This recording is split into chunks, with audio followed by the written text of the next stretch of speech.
Welcome to the Fundraising Elevator, where we're all headed up. This podcast is a production of ElevateNonprofit.com, an online learning platform for fundraising event professionals. We're coming to you today from the studios of the AV department. Please welcome our hosts, Kristen Steele and Samantha Swaim. Hello, everybody, and welcome to the Fundraising Elevator, where we are all headed up. We are excited to have this conversation today. Yes. Because we are going to talk about the cornerstone of an event, which is your event venue. Yeah. And I think a lot of people have question marks about it. I think a lot of people have assumptions about it. And so we are going to get into it with an event venue pro. I love it. Because we often say that if you don't have a venue locked in, and not only on the calendar, but actually locked in and contracted, you don't have an event yet. It's true. And a lot has changed since the pandemic around Yes. venues and how they're pricing and what they're offering and what they're doing. So we have Tracey Lorts here today with one of our favorite venue partners, yes. Avenue, here in Portland, Oregon, to speak about what those pieces are and what people should be looking at, but also how to cultivate a great partnership with your venue, which I think is crucial for your event success. So, Sam, I'm going to have you officially introduce Tracey to our audience, and we are going to get into it. Well, welcome to the show, Tracey. We're glad you're here. Thank you.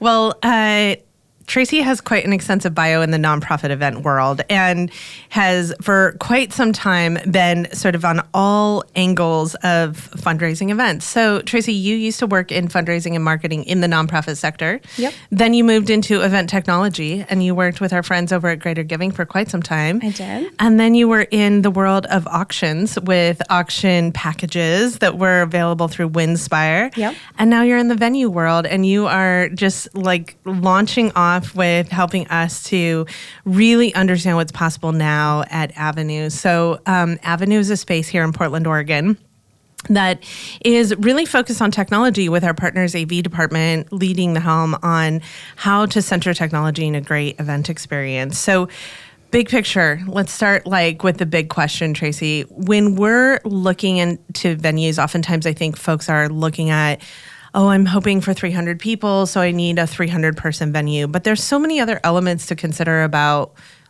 venues and to consider about your guest flow and your experience and what your setup is going to be. And so from your perspective, Tracey, as you have folks that are touring every day and talking to you about their event setup, what is the thing that really makes for a great venue for our nonprofit friends? I think ultimately, you as the nonprofit professional want to feel welcomed and comfortable in this space because your guests will also feel that way. So I think that's definitely something that I think about when I'm welcoming people into Avenue for the first time. Maybe they've already attended an event, which is great because they can really see all of the capabilities of the space. But then it's also about how, their experiences working with me and how I welcome them into the space and how I work with them to kind of introduce all of the different elements and how all of the pieces play together. I think the flow, like you mentioned, that's definitely a huge piece. Yeah. And, we do hundreds of events in the space. So I'm able to sit back and, work with every group to kind of identify, well, this might not fit well here because it might cause a blockage or your bathrooms are right here. You don't want to put that so close to that element. So I think that that's one of the guest perspective pieces that I have a lot of experience with, and I try to coach every group that I work with to identify all of those little snag points that might happen during their event. It's funny, we work in a lot of venues, and one of my favorite venues is buried inside of a casino. And it's every time we take an organization there, that's the barrier and the obstacle is that when you say how are your guests welcomed? Yep. They're in this particular scenario, the guests will have to walk almost a mile to get into the venue. Yeah. And we're rarely able to book events there because it's not a welcoming environment. It's not a welcoming space, even though it's a great venue. Yeah. Well, I think it's broadening the idea of cost. Yeah, exactly. And I love, Tracey, your idea that you center all the time in these conversations, which is your guest, hi, and the idea of feeling welcome. Yeah. Yep. And it's not going to get better if you don't feel that walking into the space and understanding the space and talking to them about the space, it's not like something magical is going to happen and all of a sudden your guests are going to have like just this amazing hospitality experience. If they can't, in that moment of sale, make you feel welcome in the space, they're giving you information. Right. And same to your point about there's a human cost in, yes, that venue buried in the space might be magical. Yeah. And it might actually have a more affordable price point. But if that's a barrier to people being in the room and not feeling welcome, that has repercussions in the story you're telling in the space. Yep.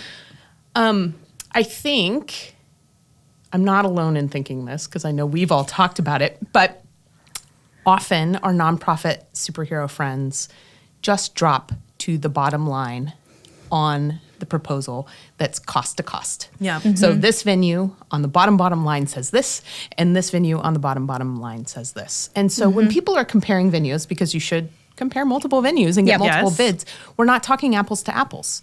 Venues priced differently. So I'm wondering if you can talk to folks sort of about the biggest buckets of how that delineation happens, which is room rental cost versus food and beverage minimum. Can you kind of break that down for folks so they can start to understand what they're actually looking at when they look at a proposal? Absolutely. It's a really complex sort of thing to digest, especially when you're not living in that space every day. So knowing and understanding all of the ins and outs and terms and conditions that are included in every single space, it's all very different. And like you mentioned, like making sure that as much as possible you're able to compare apples to apples becomes really, really critical to understand, am I getting the same value out of every dollar that I'm investing in the space and the catering and the AV that's provided on site?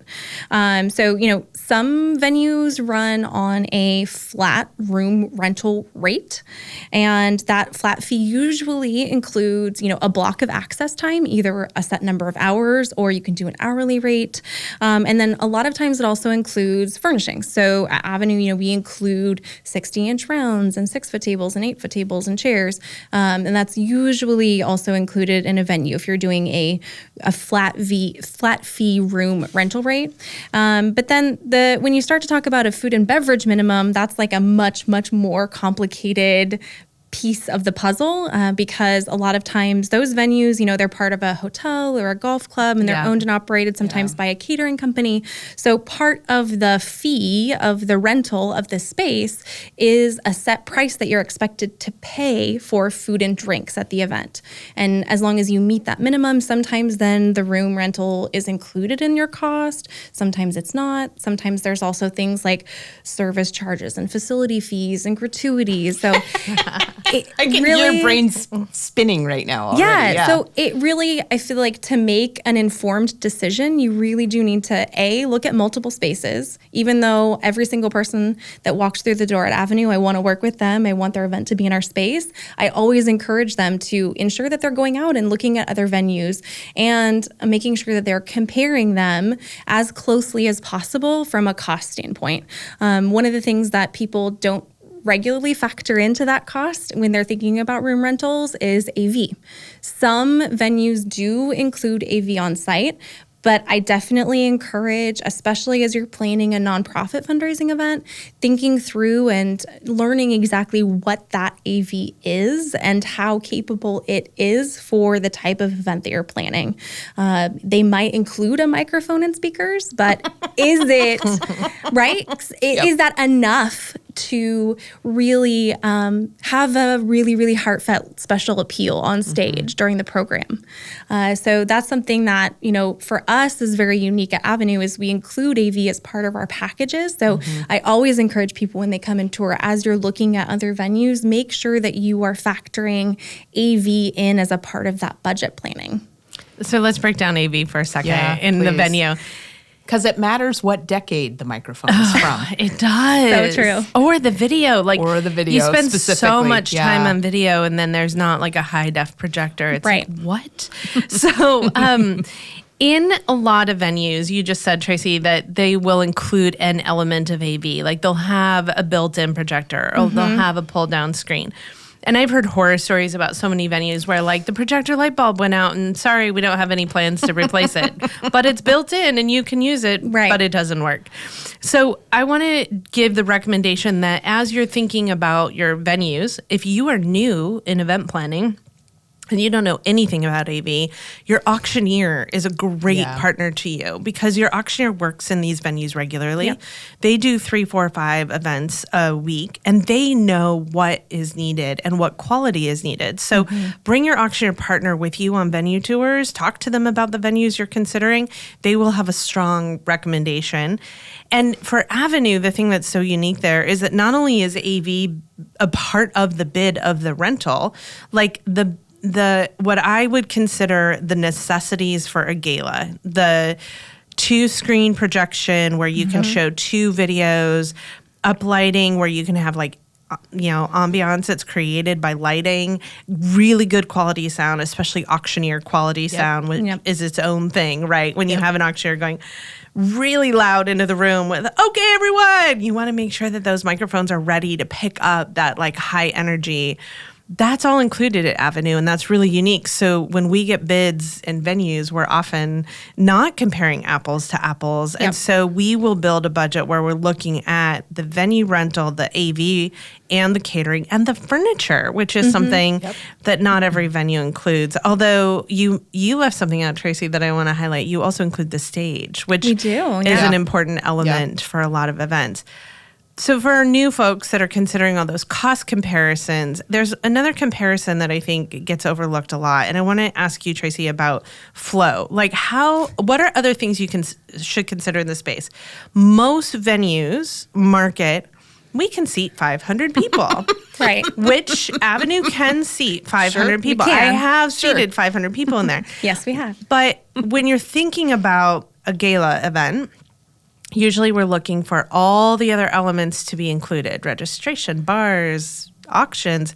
So, Tracey, what is your best recommendation for someone who's going out and shopping venues, the headcount versus what their actual needs are? Yeah, I think it's definitely important to consider, a lot of times the venues will list, reception style. So it's important, I feel like, to understand what that means. A lot of venues, they do that. They say reception style, theater style, banquet style. This is our capacity for each of those different setups. So like a reception style really doesn't include many tables and chairs. So that would just be people standing around mingling for more of like a cocktail reception. So there's not like a seated dinner portion, which we can we promote that we do have a reception size of 500 guests. We have set tables and chairs at 500 because our fire marshal capacity allows us to go that high, but there is literally there was no space for anything else in the room. Nothing.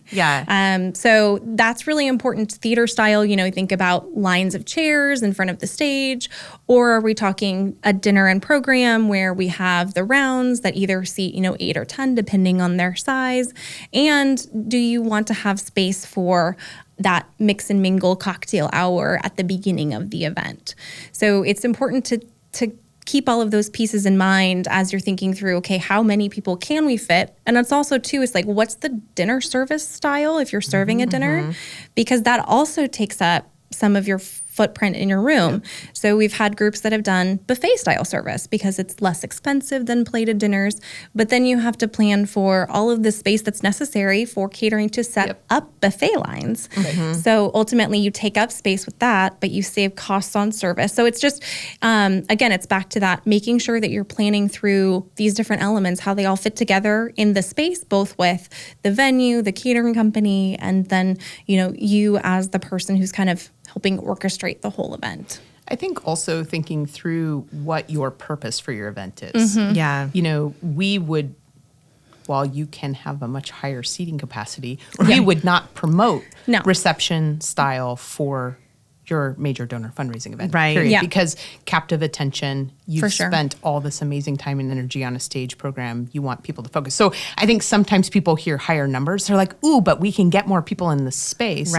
But if people aren't paying attention to the stories you're telling, you sacrifice it. You sacrifice it, and it doesn't matter that there were 500 people in the room. You would have done better seated with 200 of the right people focused. So I think sometimes people get aspirational is probably a great word. Yeah. About the quantity of people they want in the room. Yeah. But it's always about the right people in the room and designing the event for the purpose of what you're trying to do. And that's where your venue partner can be really great in understanding what that flow will look and feel like physically in the room, so that you can start to map and think about, is that the experience we want for people sure. to have? For sure. What is it, Tracey, when you have guests coming in and doing like seated round dinner style service, although you can have a capacity of 500, what is like, does that look more in practicality like 300, 350, 400? Like if you're thinking about, most galas want a reception space and a seated dinner space, a room of 500 for both purposes is probably more like... It's probably like 350 is what we feel is the best use of this space to give you enough room for reception area. But again, it's like, okay, we've done like a luncheon where there's not that mix and mingle. So they were able to, expand their tables back further into the space because they weren't having a bar and a reception. Right.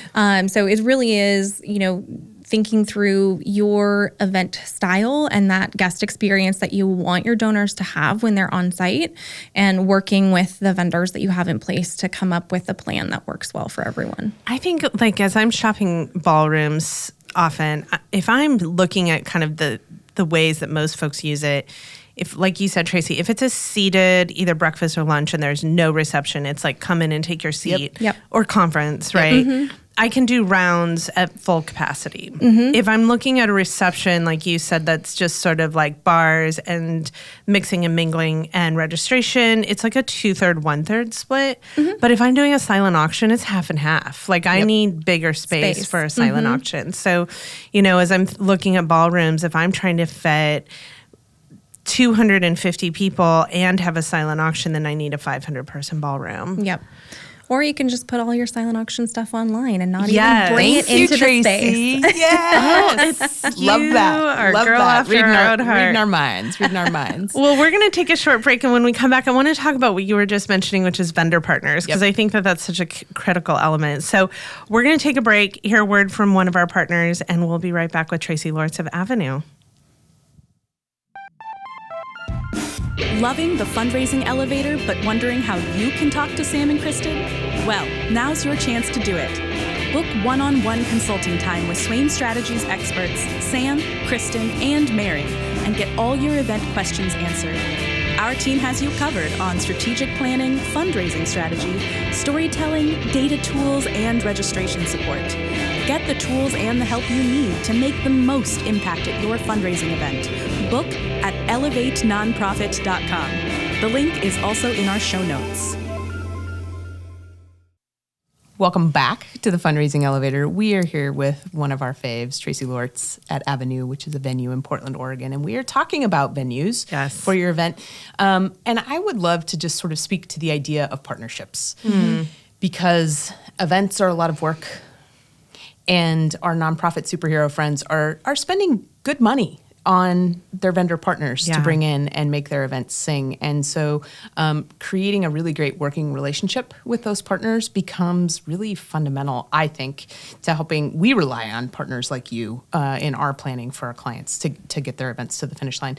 What are ways that you partner with nonprofits during the planning process? How should folks engage you? I think sometimes people are like, I don't know, I signed the venue contract and then we'll see them on event day. You know, like I think people don't know the resource potentially that you provide during their planning, and it's huge. Can you talk about that? Yeah, absolutely. I think the perspective has always been we are here to be a resource to our clients, no matter what type of event they're hosting, but especially a nonprofit gala, because there are so many moving pieces. And I think you mentioned, that is my background, that is my experience. So I want to share that knowledge with the clients that we're working with. And so I think having active engagement with every group that we're working with. That's something that I really pride myself on is I want to be a resource. There's no stupid questions. I want you to come to me and ask all the questions. Is this going to work? Is this going to fit here? Will this, buffet line setup fit the space or will it not? Or should I consider a different style of service? So those are all things that I have seen events, through the space all the time, and every event is slightly different. The layout is slightly different. The way that people approach things is different. So having, open communication and a really, really great relationship with all of the vendors that you work with. Definitely venue is a key piece, but you also want that relationship with your catering company, with your florist, if you have a florist that you're working with, your photo booth. You want them to be a resource, have a relationship with you, and be a really, really expert level communicator as well. Yeah, I agree. Yeah, I think that the resource that you offer too, similar to like an auctioneer coming and helping you to assess if you have everything you need for AV. Once I am contracted with you, I know that you have more experience in the space than I do. Yeah. Right?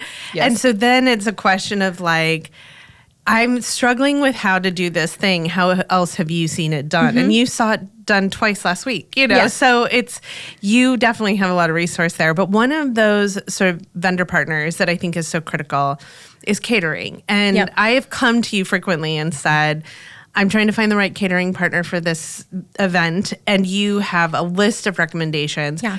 What are some of the things in the venue that the organization should be thinking about? Because I think that catering has gotten expensive. Yeah.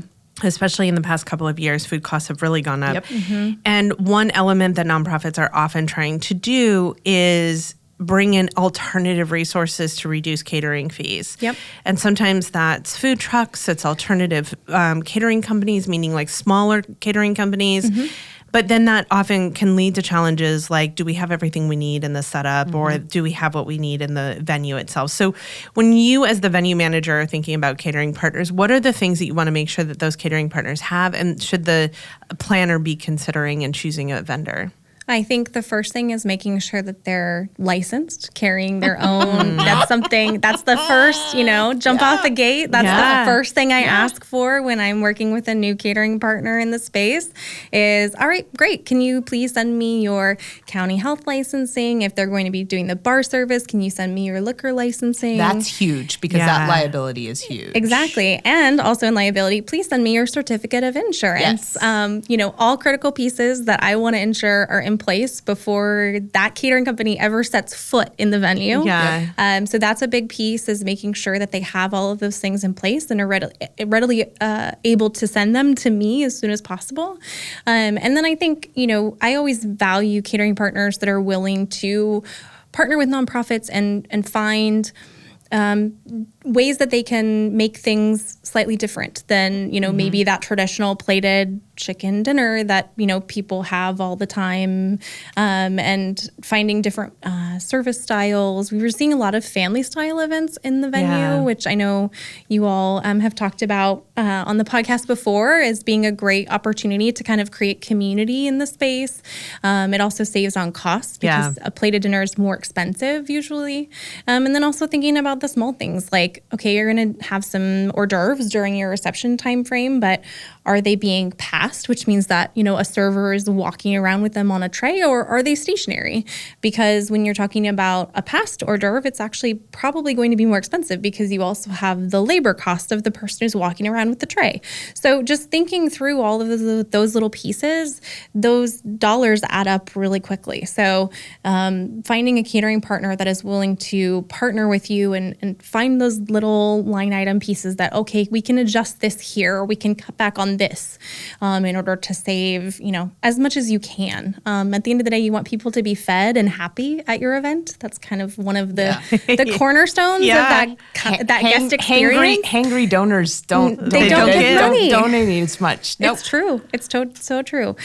So finding where you can take those little trims off of it, and making sure too, it's like, I always tell people, it's like, okay, this is my proposal price, but I want to partner with you on this event. So if we can find a way to, cut back in some places, like, let me know. We want to be a good, steward for your organization, because at the end of the day, the organizations that we have in the space, we see ourselves as a part of the work that they are doing. That's so beautiful and crucial. Yeah. I think when people are looking for partners, Yeah. that is a fundamental difference. And it's interesting when we talk about catering, I think people understanding their venue as a resource in that, as you've had the front row seat Right. for a parade of caterers coming through and utilizing your space. And you can weigh in often about, they were able to get service out quickly, expedite this, that, and the other. Or, wow, here was the hang up. Here's the things I think we can do to physically change that in the space. Or, I feel like perhaps this kind of service is a challenge for them. Right. Yes. And it's not that you're digging on the caterer, but I think it's what can that partnership in that space look like? They may have other spaces where they sing and excel or other styles of service, but I think because of the volume you see, you're able to provide some helpful feedback for folks in terms of what really worked and what didn't work. Like, they were not able to get service out for 350 plated dinners. Right. Have you considered family style with them? Just some of those pieces that I think can be helpful for folks. And I think people understanding that just because it's perhaps more open in a venue to bring in whomever you like for catering, there's vetting they should be doing with the space in mind, not just a price point with that caterer. And the caterer saying, we can totally do that. It's like, great. How has that looked in this space for you before? Well, and I think when you're talking about big events of the size that most galas are, you're talking 200 to 1,000 people. Yep.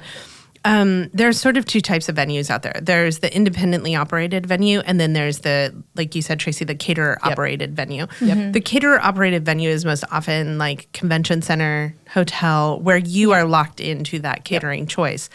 But when you're in an independently operated venue, I love it because it gives you more flexibility. But that flexibility usually means that the venue is a shell for the caterer, right? There aren't 800 plates in the back. There aren't or 3,200 different glassware options, right? They're still having to rent and bring in. They're bringing in those. every piece they need for that night. Yeah, and that's where sometimes I find that having a good vendor partner is important because, Tracey, you operate with a number of different folks that deliver rentals, that know the venue, that you know well. A lot of your catering partners work with the same rental company. So if they're talking to you about needing a registration table while also talking to the catering partner, that can be the same rental delivery and can save costs. And so that idea of like shared expertise in this space and having a team working for you, I think is just so critical, where sometimes the cost savings of bringing an unknown in turns into also meaning extra costs in other vendors, other rentals, duplicate orders, things like that. So I think that's an important consideration. I think also that extends the idea of partnership. And Tracey has a bat phone. That if the event's coming together and we're missing 4 tables and this, that, and the other, often something's already happened, a call's been made, and that delivery already happened before the client even knew it was something sideways. Yeah. I got to the venue recently for an event, and Tracey had already counted in all my rentals and told me, you have 2 linens missing. And I was like, oh, thank you. Yeah. So I think I just want to encourage our friends to think bigger than the bottom line dollar on the page. It's not that it's going to cost you more necessarily, but it could cost you in other ways to cost you less. Yeah. And I think it's how you want to pay. And so I think it's just people broadening the idea of actually what a venue can provide you and what that partnership looks like. We wanted to do a little speed round with you around some topic areas, because I think there are things that people don't consider when they're just looking at the room, right? Like they're like, okay, I'm imagining them on stage there and, oh, that screen looks pretty good. But there's more than just those pieces in a venue. So I want to give you a topic and have you kind of give us some things you think about and things that you're talking to people about and considering. Yeah, so let's do it. Let's start with parking. It's a big deal.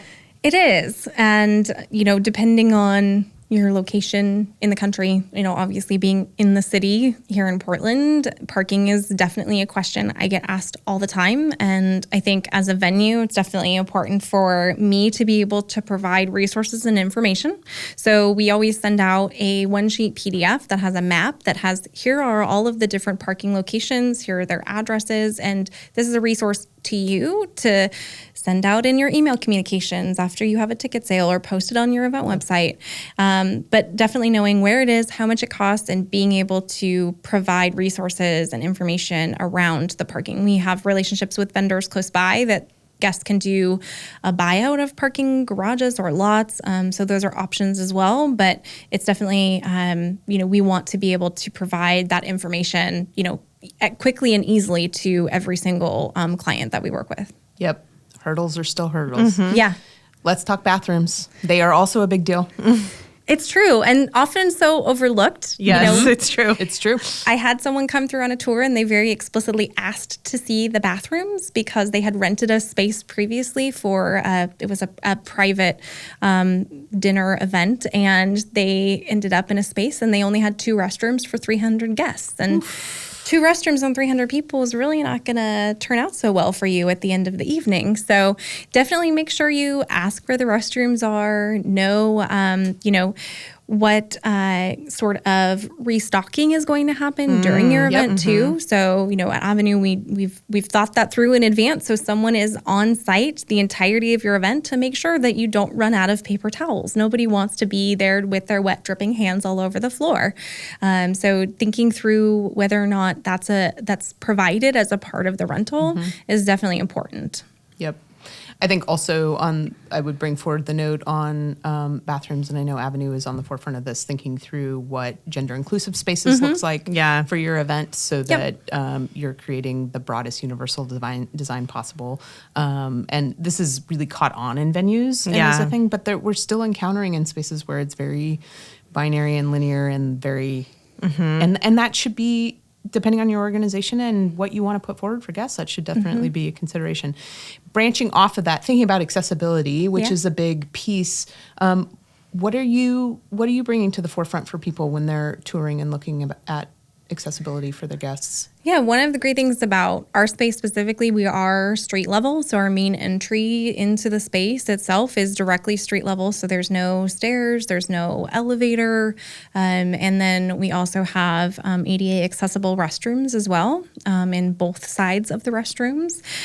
So those are 2 things that, we provide, lots of historical buildings, or like Sam had mentioned, that venue that you had to walk almost a mile to get to the space. Yeah. I think it goes back to that level of guest comfort that you want them to feel comfortable in the space, and being able to navigate it depending on their needs is really important. And also communicating in advance. If you know of a guest that's going to be attending an event, reaching out to them and touching base with them and asking them if they have any questions or concerns, or if you can help them through that process to navigate it and make sure that they feel comfortable and welcomed. I want to throw a couple things in on the accessibility front too, because I think Avenue has such a nice open floor plan that it makes a lot of variability, sort of an option for us in planning. One of the things you and I have done a lot, Tracey, is work with Guide Dogs for the Blind, and Guide Dogs for the Blind has a lot of guide dogs in attendance, which is an interesting dynamic, because oftentimes at an event I'll see 1, maybe 2 guide dogs, but at a guide dogs event we see 30, 40. And so having a lot of dogs in the venue also means chairs further apart or tables further apart, so that wait staff can easily move through the room without the risk of stepping on a dog's tail. You are obviously, it's required by law, but without any question, an inclusive space that allows for you to bring service dogs into the space. The other thing that you all have that I think is great is that you have big wide double doors that open. So you don't ever have to worry about wheelchair accessibility. We have had venues in the past where the wheelchair accessible entrance is an alternative entrance. And that makes that feel like a sort of secondary thought. And so I think that it's important to consider what is the experience of folks who maybe are not as mobile, and are they getting the same experience? We all get to go in together. Right. We all get to walk into this or roll into or move into this space together. On the AV front, though, because you all like sit on the precipice of AV, you also have adopted a lot of things that have been sort of opening inclusivity that we've appreciated. Captions in the space, ASL interpreters that not only are lit well in the space, which I think is important. Yes, it's huge. But also ASL interpreters that are captured on camera and put up on the screen so that everyone in the room, no matter where they're seated, can see that interpreter. But you also have partnered with a vendor we now use for almost every event called SyncWords. And SyncWords now has the ability that we can provide a QR code and people can listen or watch the show in another language. So it's pretty remarkable what's accessible with AV and technology these days. And you all have been kind of leading in that and thinking about what an impact accessibility has on events. Yeah. Absolutely. The next topic I'd like you to speak to a little bit is one I think a lot of assumptions get made about. Totally. Let's talk rental inventory. Yes. So as I mentioned, we include a set of items to kind of help you. It's like the basis of the building blocks of your event, just from the experience that the team had collectively had over the years with, we provide 35 60-inch rounds that can seat 350 people. So we include 350 chairs in our rental inventory.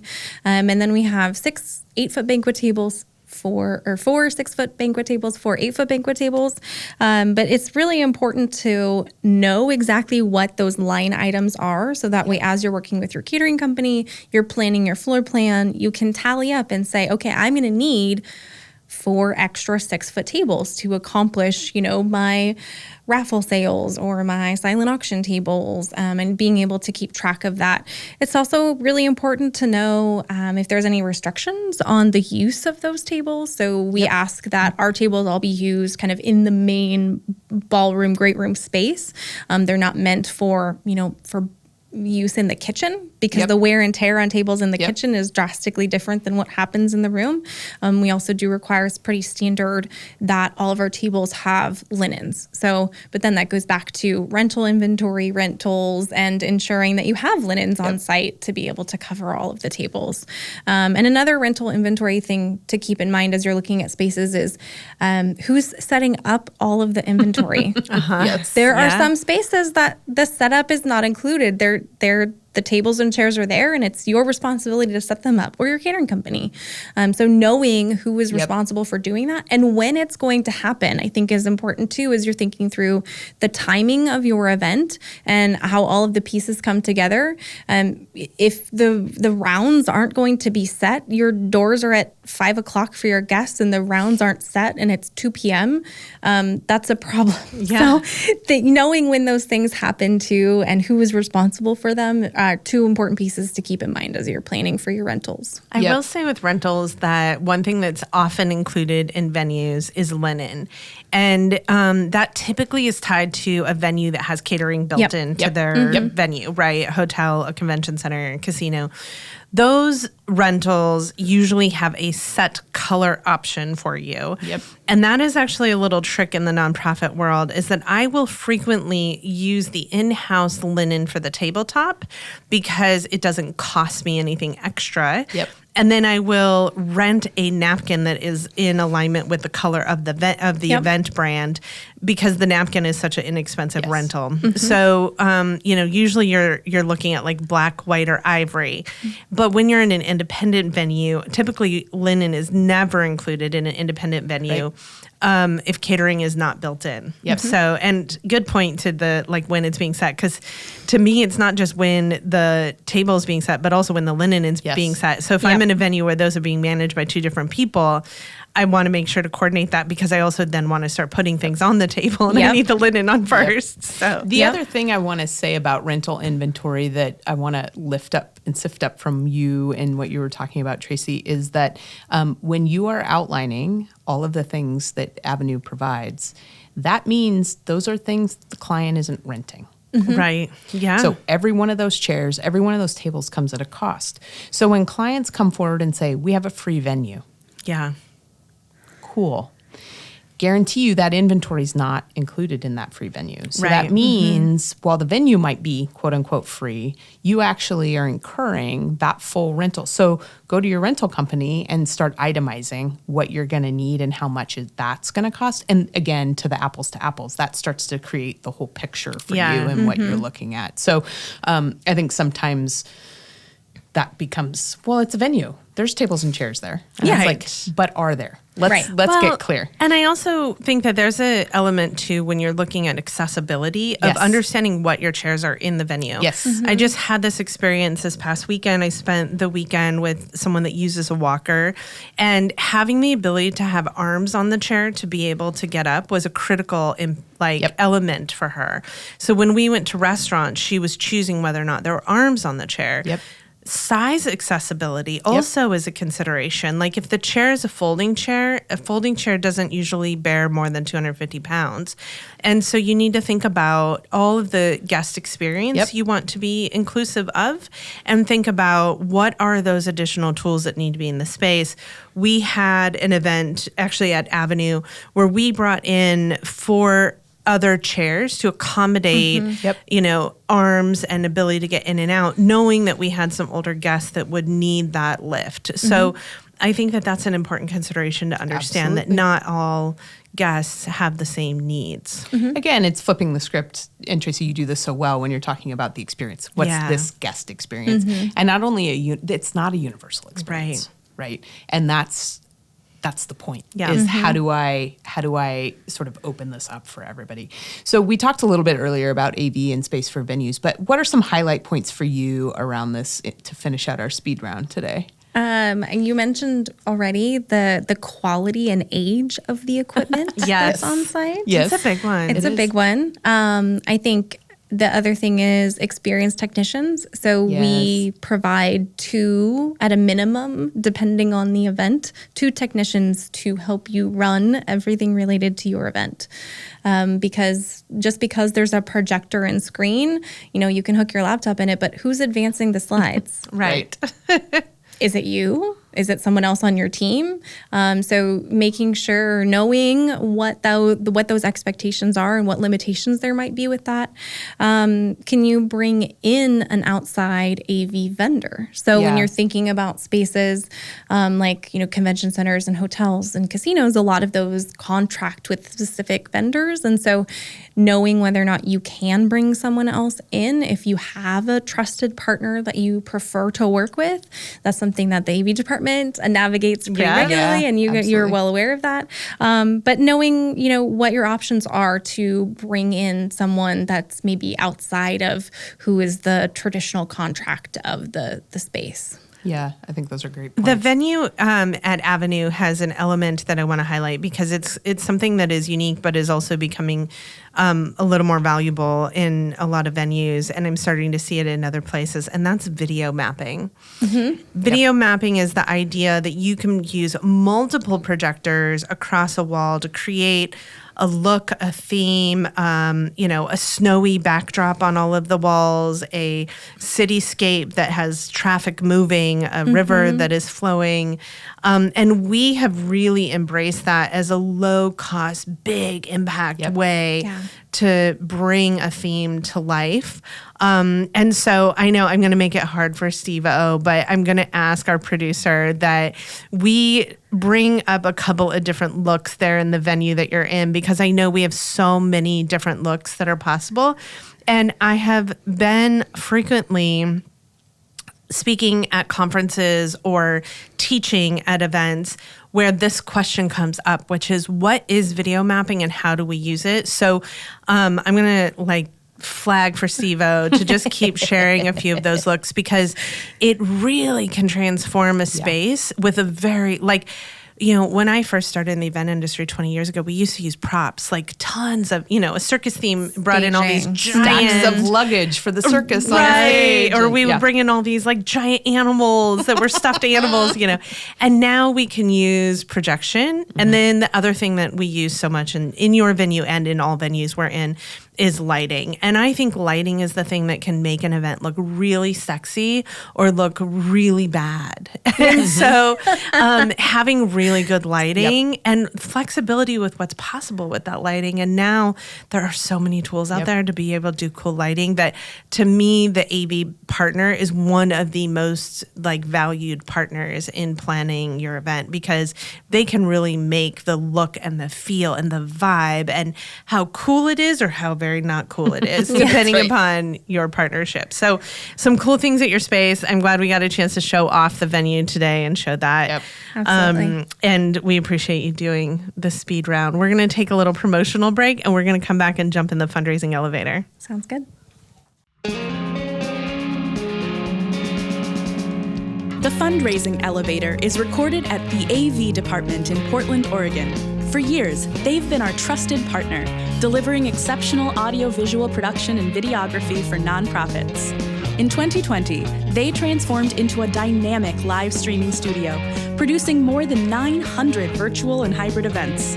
Now, we embark on an exciting journey together to bring you this podcast. Seeking the best in live events, video production, and live streaming, we proudly recommend our friends at the AV department.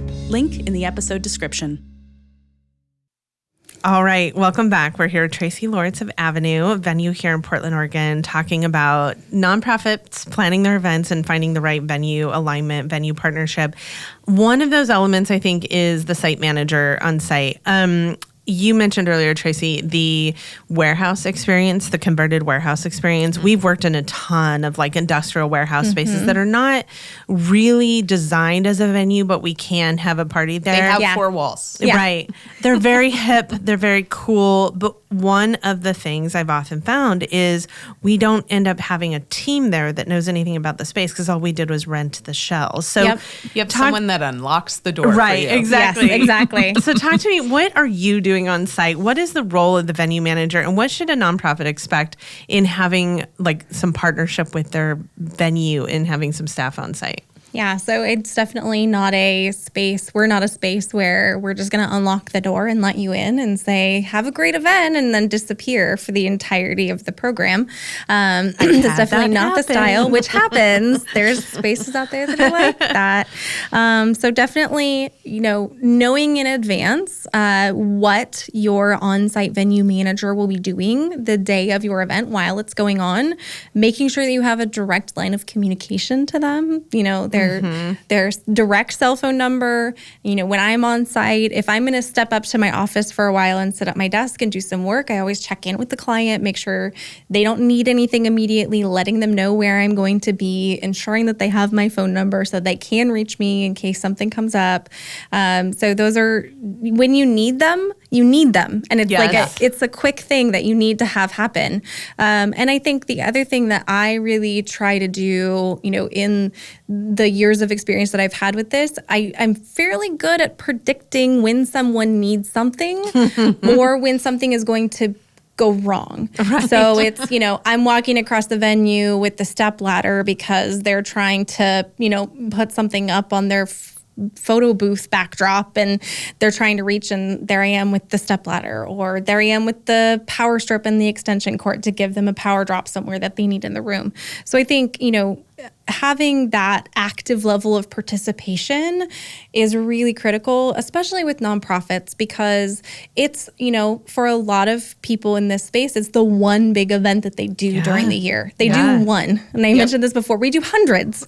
So we see and experience it, and we can we're 2 steps ahead of you, and we're able to kind of anticipate what you need the day of the event, which I think is a piece that people don't realize can be really, really important to the success of your event the day of. Yeah, it's true. The empty shell where you don't have any resource or partnership often results in 3, 4, 5 times the volume of work for the staff at the organization. So you spend all day without someone on site helping you. Right. You're running around trying to find this stuff, trying to do this stuff. You're standing on 12 boxes trying to set your photo drop back there.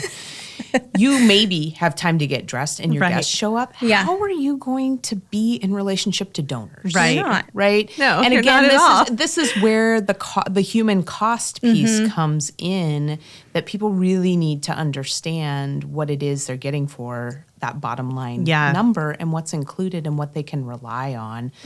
You shouldn't be bringing all of it across the finish line by yourself. That's why you've engaged partners. So pick a partner who's going to anticipate that you need a stepladder. And is actually going to have somebody on site, because I think it's one of those things, if somebody's like, well, last year we didn't need them. We didn't ask for anything. It was fine. Cool. This might be the year. Where everything is tilted a little bit. So I just think people don't always anticipate that support's helpful. I think our nonprofit friends spend a lot of time kind of clawing through things on their own, because that's how we go, right? We build it, we go, we do, but it could also be a little bit easier, and people could help you get there. Well, and I think it's always the unexpected. Like, you know, Tracey, you're doing this 4 to 5 times a week. And so the unexpected is a little more expected for you. Correct. Yeah. You know, it's things like, oh my gosh, someone just broke a glass. And you're like, right there with a broom. I got it. It's no fine. big deal. Yeah. You know, whereas the person who's, you know, trying to get seat all my guests and trying to greet everyone and running registration, like the broken glass is not something I have the capacity to deal it's with. not in the work plan. Yeah, it's so nice to also have the ability now to text. You know, I used to run all of our venues to find, like, where's my venue manager? And now it's like you text the thing, you know, broken glass near the front door, and I look up and there you are with the broom, you know? So my favorite was when you came to me and you told me the sinks were backing up in the kitchen. And he's like, do you want to know now or do you want to know later? I'm like, I want to know now. Yeah. And I just walk in and you just take care of it. You know? Exactly. That's the name of the game. I appreciated you doing that. Let's jump in the fundraising elevator. Let's go. We go up to the penthouse where the party is. Talk to us about a gathering or a party or an event you were at that was memorable and what made it memorable. Yeah, I think Sam talked about this a little bit, but the video mapping, we call it the projector wall at Avenue, it's the highlight, I feel like, of the space, but it's definitely the cornerstone of creating an immersive look in the entirety of the venue. It is one wall. It is 93 feet. It is very impressive to guests when they first walk in. Absolutely. No doubt about it. But we had a client that we worked with, and they are a nature-focused organization, and they just had 3 really, really beautiful high-resolution photos that we put up on the wall, and their logo was in the middle of it. And during their reception time, they changed every 15 minutes. So very subtle, like just a small change. But you know what else changed? All of the lighting in the room. Awesome. And the sounds that the guests were hearing also changed depending on the environment that you were in. So utilizing that projection wall to create a really immersive environment that has these subtle changes. I know people, sometimes it's like, we're going to do this and this really high impact thing and this really high impact thing. I've really been encouraging the clients I've been working with, okay, think about the whole picture. What are all of the different elements, because we do have a lot of really, really high impact visual elements in the space, making sure that they all tie together into one cohesive, immersive piece that looks and feels very authentic to your organization or to your theme of your event. So that was like a great use of all of those pieces come together, but then also using the story of the organization and the video content that they were sharing as part of their program. You know, it really all tied together very nicely in one kind of cohesive, immersive experience for everyone in the room. I love it. Immersive experiences I are the sort of want to nerd out for a second. Can I jump in the elevator with you? Yeah, absolutely. Yes. Well, you just tapped into neuroscience and this sort of cool thing that happens when you immerse people, when you are able to tap into all 5 senses. And so not every venue is possible to do that. I frequently have been in big, giant ballrooms, and it's impossible to create something that really feels immersive because the space is so big.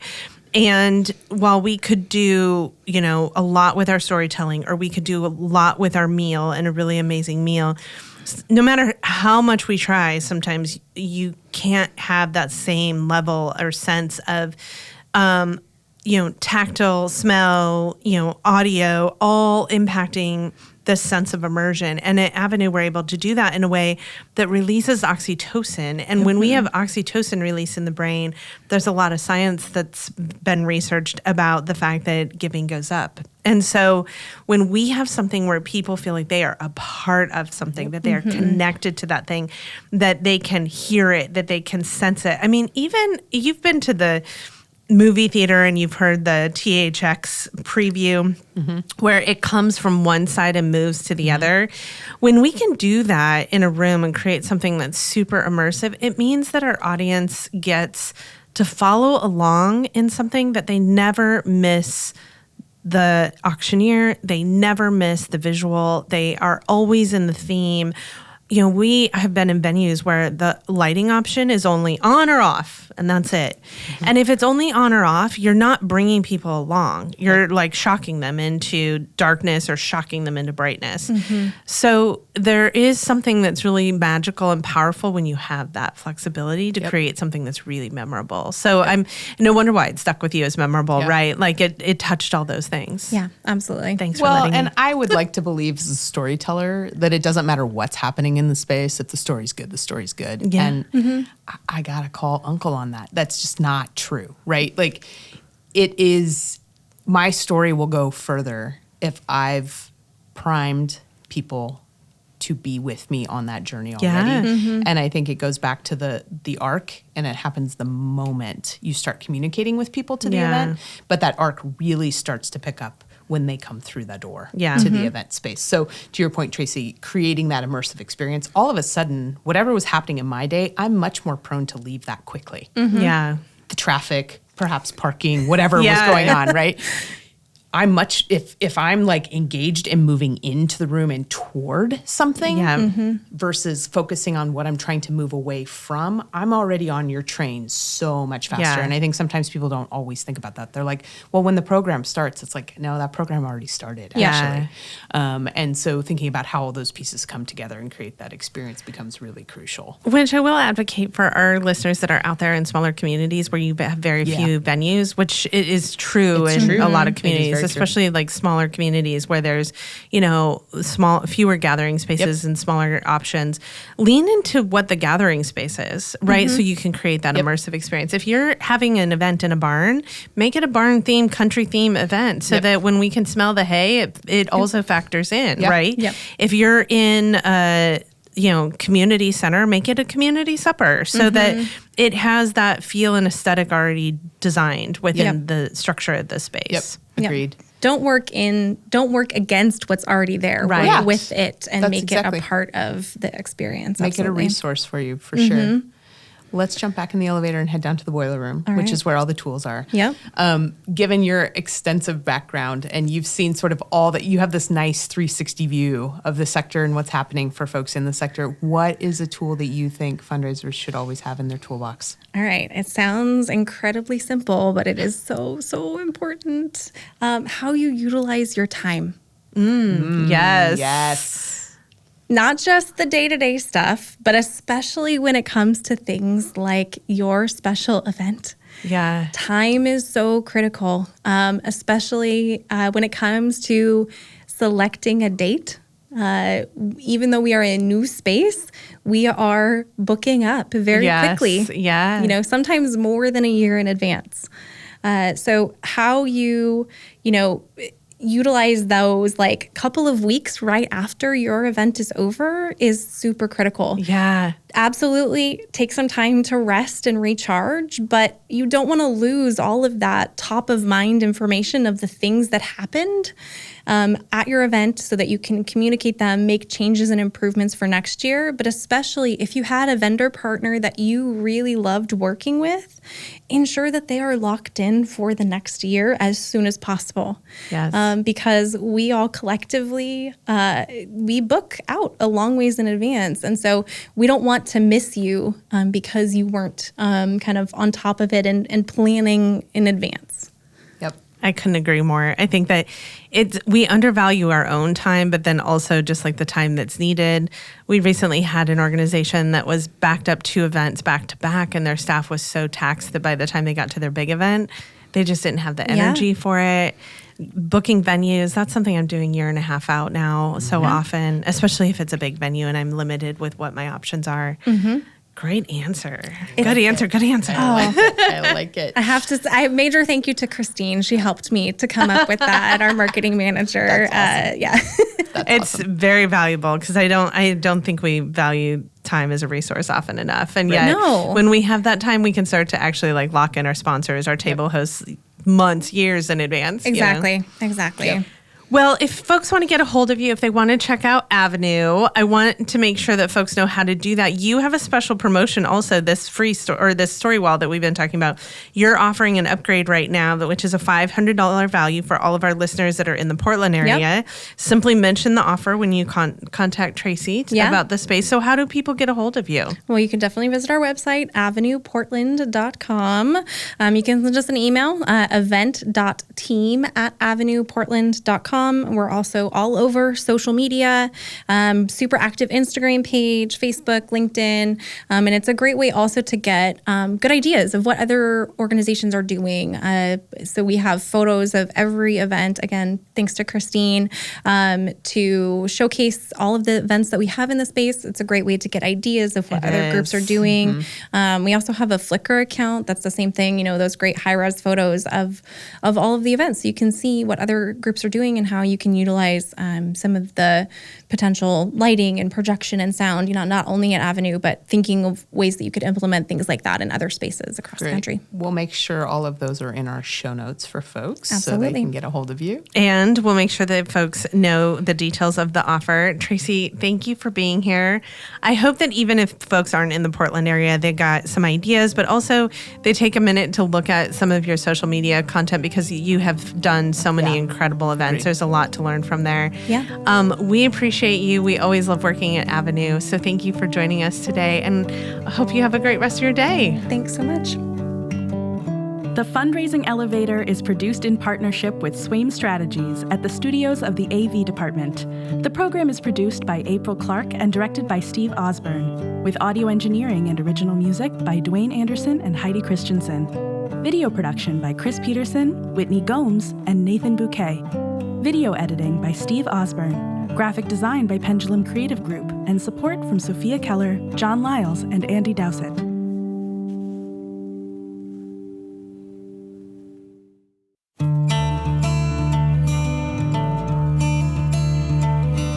At Elevate, we believe in bringing people together. Our online learning platform for fundraising events has webinars, workshops, downloadable tools, and more, designed to save you time and stress when planning your next event.